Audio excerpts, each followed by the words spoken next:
Hello students, कालच आपण बघितलं तलाठीचे फॉर्म तुम्ही नव्याने भरायचे आहेत की नाही. ज्यांनी ऑलरेडी फॉर्म भरलेले आहेत त्या विद्यार्थ्यांनी काय करायचं, ज्यांनी नाही भरलेले आहेत त्यांनी काय करायचं. आय होप तुमचे सगळे डाऊट्स आत्तापर्यंत क्लिअर झाले असतील. माझ्याशी फोनवरनं पण जे विद्यार्थी बोलत आहेत आणि ज्यांनी कॉमेंट्स केलेले आहेत सगळ्यांचं एकच म्हणणं आहे की मॅडम आता पुढे सांगा, आम्हाला तयारीला लागायचं आहे पण तलाठी अभ्यासक्रम काय आहे याच्यामध्ये आम्हाला खूप जास्त डाऊट आहे.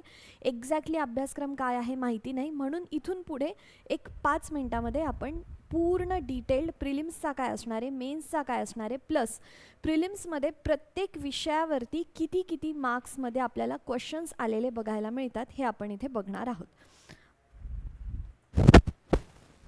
चला सगळ्यात आधी प्रिलिम्सचा आपण अभ्यासक्रम बघूया. इतिहास, भूगोल, अर्थव्यवस्था, चालू घडामोडी, राज्यशास्त्र, सामान्य विज्ञान, अंकगणित आणि बुद्धिमापन चाचणी एवढा तुमचा प्रिलिम्सचा सिलेबस आहे. आता याच्यामध्ये पण प्रिलिम्समध्ये पण सगळ्यात जास्त महत्त्वाचे विषय आहेत हे एवढे. ठीक आहे, एक सेकंड. हे एवढे जे विषय आहेत ना हे सगळ्यात जास्त महत्त्वाचे विषय आहेत. दॅट इज इतिहास, भूगोल, अर्थव्यवस्था, चालू घडामोडी, राज्यशास्त्र आणि सामान्य विज्ञान. हे जे 2 विषय आहेत तुम्हाला खूप जास्त आनंदाची बातमी सांगते की जेव्हा तुम्ही सरळ सेवेचा अभ्यास करत होते, तलाठी याच्या आधी नेहमी सरळ सेवेची परीक्षा होती, जेव्हा तुम्ही सरळ सेवेचा अभ्यास करायचे तेव्हा याचं वेटेज खूप होतं अंकगणित आणि बुद्धिमत्ता चाचणीचं. आणि बरेच विद्यार्थी असे आहेत की ज्यांनी 10वी नंतर गणितासोबत नातं तोडून दिलेलं असतं. 11वी 12वीमध्ये गणित नसतं आपल्याला, त्यामुळे इथे बऱ्याच विद्यार्थ्यांना स्पर्धा परीक्षेमध्ये माघार घ्यावी लागते. पण आता जेव्हा ही परीक्षा सरळ सेवा न होता MPSCकडे गेलेली आहे तर तुम्हाला फक्त 10 मार्काला अंकगणित आणि बुद्धिमत्ता चाचणी येणार आहे. That is very very good.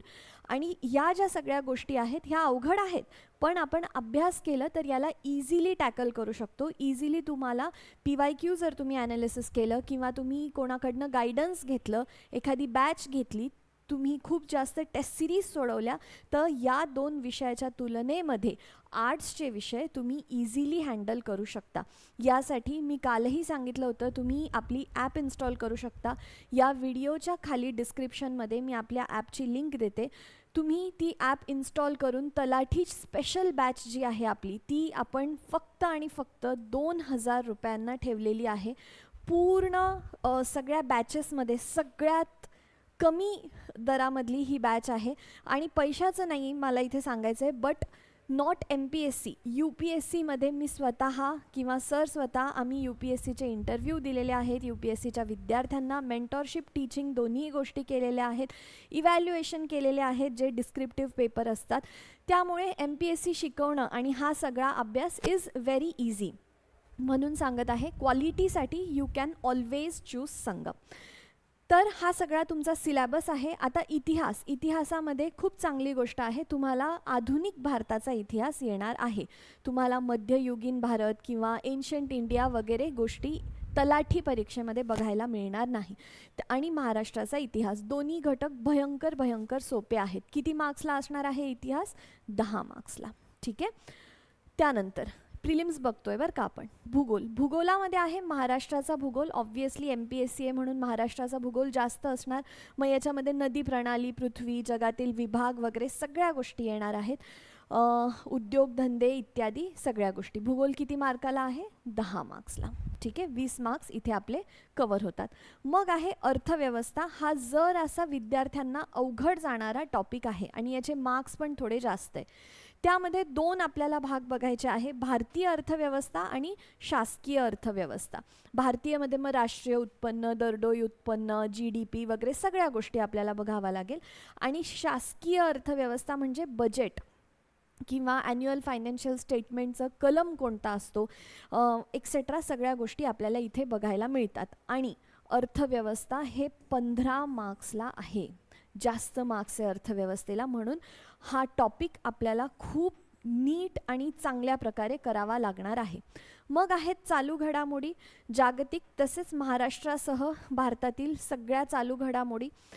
जर आपली ही परीक्षा ऑक्टोबर मंथमध्ये आहे तर आपल्याला जर तुम्ही खूप अभ्यास करू शकत असाल तर तुम्ही 1 इयर मागचं करंट अफेअर्स कवर करायला पाहिजे. आपल्या या बॅचमध्येही आपण करंट अफेअर्स कवर करणारे, या सगळ्या गोष्टी कवर करणारे.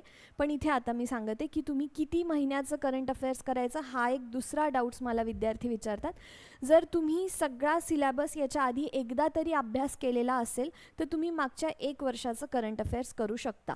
आणि जर तुमच्याकडे वेळ कमी असेल, तुम्ही नवीन विद्यार्थी असाल, तर तुम्ही मागच्या 6 महिन्यांचं करंट अफेअर्स कवर करू शकता. करंट अफेअर्स जे आहे ते इथे आपण 15 मार्क्सला लिहिलेलं आहे, पण 10 ते 15 मार्क्सला करंट अफेअर्स तुम्हाला बघायला मिळेल. त्यानंतर आहे राज्यशास्त्र. याच्यामध्ये तर आपल्याला संपूर्ण संविधान चा अभ्यास करायचा आहे. मग त्याच्यामध्ये सगळे कलम येतात, वेगवेगळ्या constitutional bodies, non constitutional bodies, सगळ्या गोष्टी आपल्याला इथे कवर करायच्या आहेत. आणि राज्यशास्त्र जे आहे ते तुम्हाला अगेन 15 मार्क्सला, म्हणजे खूप जास्त मार्क्स आपल्याला इथे बघायला मिळतात राज्यशास्त्रात. आणि सोपं पण आहे राज्यशास्त्र. एकदा तुम्ही संगमसोबत जर राज्यशास्त्राचा अभ्यास केला, ॲक्च्युली विद्यार्थ्यांना सोपं जातं. जर तुम्ही काही दिवस सुट्टीला गेले असाल, दिवाळीनंतर जर तुम्ही अभ्यास केला, घरी गेले असाल, आल्यानंतर ज्या विषयापासून आपण अभ्यास करतो तो आहे राज्यशास्त्र. प्रत्येक स्पर्धा परीक्षेच्या विद्यार्थ्याचा आवडीचा विषय राज्यशास्त्र आहे. पण सगळ्यात जास्त चुका परीक्षेमध्ये पण राज्यशास्त्रात होतात, कारण कलम लक्षात राहत नाही, एखाद्या प्रोव्हिजन तरतुदी लक्षात राहत नाही, किंवा प्रेसिडेंट असेल तर ते कोणाकडे रेझिग्नेशन स्वतःचं देतात, प्राईम मिनिस्टर कोणाकडे देतात, एक्सेट्रा गोष्टींमध्ये खूप गोंधळ होतो. एकदा तुम्ही जर संगमसोबत अभ्यास केला तर हा गोंधळ उडणार नाही. त्यानंतर सामान्य विज्ञान माझाच विषय आहे. खूप छान प्रकारे मी, जसं तुम्ही माझं इंग्लिश बघितलेलं आहे त्याच प्रकारे तुम्ही यूट्यूबवरती बघू शकता. स्टेट बोर्डच्या बुक्स शिकवलेल्या आहेत. विज्ञान तर नॉट ओन्ली फॉर तलाठी, जसं बॉम्बे हायकोर्टमध्ये आपण इंग्लिश शिकलो होतो, पण तुम्ही त्याच इंग्लिशचा अभ्यास ग्रुप बी आणि सीसाठी तुम्हाला उपयोग होईल त्याचा, कारण की मी राज्यसेवेचेही पेपर्स, ग्रुप बी सीचे पेपर्स ॲनालिसिस करून तुम्हाला शिकवलेलं आहे, बॉम्बे हायकोर्टचे अर्थात केलेलेच आहे. तर त्यामुळे तुम्ही एकदा इंग्लिशची जर संगमची बॅच केली तर तुम्ही कोणत्याही परीक्षेसाठी पुन्हा कधीच इंग्लिश लावायची गरज नाही, हे मी प्रत्येक वेळेस सांगत असते. त्याचसारखं आपलं सामान्य विज्ञान या तलाठी स्पेशल बॅचमध्ये होणार आहे. एकदा तुम्ही विज्ञान केलं ज्यामध्ये हे सगळे विषय येतील, भौतिकशास्त्र, रसायनशास्त्र, प्राणीशास्त्र, वनस्पतीशास्त्र आणि आरोग्यशास्त्र, अतिशय महत्त्वाचे 5 पिलर्स आहेत हे तलाठीसाठी. बऱ्याच विद्यार्थ्यांना या अभ्यासामध्ये, जसं मी सांगितलं, अंकगणित आणि बुद्धिमत्तेमध्ये मागे राहतात, तसंच विज्ञान विद्यार्थ्यांना अवघड जातं, जस्ट बिकॉज चांगलं गायडन्स नसेल मिळालेलं किंवा अवघड जातो तो विषय म्हणून. But as you all guys trust in me, तर तुम्ही सायन्स पण ट्रस्ट करून घ्या. खूप छान प्रकारे सायन्स तुम्हाला शिकवण्यात येणार आहे. प्लस सायन्सला मार्क्स खूप आहे, 15 मार्क्स आहेत. ठीक आहे. आणि त्यानंतर तुमचे हे 2 विषय आहेत, अंकगणित आणि बुद्धिमापन चाचणी, 10-10 मार्क्सला आहेत, म्हणून जास्त महत्त्वाचे नाही आहे. आपली जी तलाठी स्पेशल बॅच आहे त्यामध्ये पण आपण एवढे विषय कवर करणार आहोत. हे 2 विषय तुम्ही तुमच्या हिशोबानेही कवर करू शकता, फक्त स्टेट बोर्डमधनंही होऊ शकतं. 20 मार्क्स आहे, त्याला जास्त मार्क्स दिलेले नाही आहेत आयोगाने, म्हणून तुम्ही हे तुमच्या हिशोबाने करू शकता. काही गायडन्स लागत असेल, टेस्ट वगैरे आपण तुम्हाला देऊ. मग येतो हा तुमचा मेन्सचा सिलेबस. आय होप तुम्हाला दिसत असावं. मेन्समध्ये तुम्हाला एक सेकंड, मेन्समध्ये तुम्हाला सगळ्यात आधी पेपर 1 आणि पेपर 2 होतो. आता इकडे वळायच्या आधी तुम्हाला सांगते, आधी प्रिलिम्सचा तुमचा तलाठीचा पेपर होईल, म्हणजे ग्रुप सीचा पेपर होईल. त्या प्रिलिम्समध्ये यावर्षी आमचा अंदाजा असा आहे की 45 to 50 कट ऑफ लागेल. 100 मार्क्सचा हा जो पेपर आहे ना, हा पूर्ण 100 मार्क्सचा असणार आहे. कट ऑफ तुमचा 45 to 50 लागेल, वेगवेगळ्या कॅटेगरीचा वेगवेगळा लागेल. मग हा पेपर तुम्ही क्लिअर केला की तुमची यादी येते आणि मेन्ससाठी विद्यार्थी क्वालिफाय होतात. ज्यांना कट ऑफपेक्षा कमी मार्क्स मिळाले ते क्वालिफाय होत नाही, तुम्ही पुन्हा दुसऱ्या परीक्षेचा अभ्यास करू शकता. आता जे मेन्ससाठी क्वालिफाय झालेले आहेत त्यांना ह्या पेपरमध्ये, प्रिलिम्समध्ये काठावर पास होऊ द्या किंवा 100पैकी 100 पडू द्या, त्या मार्क्सचं मेन्समध्ये काहीच घेणं देणं नाही. फक्त तुम्ही आत आले परीक्षेमध्ये मेन्समध्ये, तेवढीच प्रिलिम्सच्या मार्क्सची तुम्हाला गरज होती. इथून पुढे प्रिलिम्सचे मार्क्स कोणीच तुमचे ग्राह्य धरणार नाही. फायनल सिलेक्शन जे आहे ते या मेन्सच्या पेपरवरती होणार आहे. मेन्समध्ये 2 पेपर आहेत. पेपर 1 आहे भाषा, मराठी आणि इंग्लिश. इंग्लिश मी स्वतः शिकवते तुम्हाला. मराठी संजय बिडवे सर तुम्हाला शिकवतील. तलाठी स्पेशल जी 2000 रुपीजची बॅच आहे त्याच्यामध्ये मेन्स नाही आहे. आता मी तुम्हाला फक्त सिलॅबस सांगत आहे. त्यानंतर हा जो पूर्ण सिलॅबस आहे ना पेपर 2चा, हा गंगाधर आहे आणि हा शक्तिमान आहे. प्रिलिम्सचा जो सिलॅबस आहे तोच मेन्सचा पेपर 2चा सिलॅबस आहे. म्हणजे जर तुम्ही ही तलाठी स्पेशल बॅच जर केली, एक वेळेला तुम्ही जेव्हा हा सिलॅबस कवर केला, तुमचा त्याच्यासोबत हाही सिलॅबस कवर होतो. प्रिलिम्स आणि मेन्समध्ये फरक फक्त एवढा आहे, प्रिलिम्स 100 मार्काला होती आणि ही परीक्षा 400 मार्क्सला आहे. पेपर 1 पेपर 2 दोन्हीही पेपर मिळून. ठीक आहे. आय होप आता हा जो काही अभ्यासक्रम आहे, तुम्ही सगळे विद्यार्थी विचारत होते मॅम तलाठीचा फॉर्म सुटलेले आहेत, सगळ्या गोष्टी आहे, पण अभ्यासक्रम काय असणार आहे एक्झॅक्टली तो अजून जाहीर झालेला नाही आहे, माहिती नाही आहे. तर हा एक्झॅक्टली अभ्यासक्रम असणार आहे. कोणत्या विषयाला किती इम्पॉर्टन्स द्यायचं आहे हे मी तुम्हाला सांगितलं की मागील वर्षी या विषयांचे किती किती मार्क्सचे पेपर, म्हणजे पेपरमध्ये किती किती मार्क्सला हा विषय आले होते हे सांगितलं. आता इथून पुढे उद्यापासून आपण प्रत्येक विषयाला डिकोड करणार आहे. म्हणजे काय, आता समजा मी इथे इतिहास आणि आधुनिक भारताचा इतिहास करायचा आहे सांगितलं, पण मग आधुनिक भारतामध्ये सगळ्या गोष्टी येतात. 1857चा रिव्हॉल्ट किंवा मग गांधीजींचं भारतामध्ये आगमन, मग गांधीजींच्या चळवळी, असं बऱ्याच गोष्टी येतात. सायमन कमिशन, क्रिप्स कमिशन वगैरे सगळ्या गोष्टी. मग इथून पुढे इतिहासाची फॅकल्टी तुम्हाला सांगेल की बाबा 1857चा उठाव जो तुम्ही करताय, ॲक्च्युली ग्रुप बी आणि सीमध्ये, बीचाही आपण इथे ॲनालिसिस करू पण सीचा जास्त करू, 99% सी, बीचा थोडा ॲनालिसिस करू.